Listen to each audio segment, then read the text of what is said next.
Hey everybody, want to give y'all a quick update on my car projects. I already made a little slideshow when we did the 1980 Trans AM. Did it all completely by myself, paint and everything. It ain't great, but it's pretty good for a beginner. Now, I built a 1977 Trans AM, and I did everything on it by myself, from the ground up.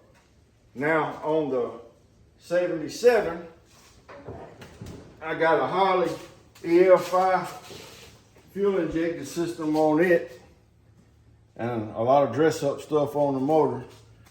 But on the 1980, it's carbureted. Both engines are the same. This one was for my wife. This one's gonna be mine. And now we get through with all the work except for a few little touch-ups I got to do, but we're ready to give her a first start. So y'all stay tuned.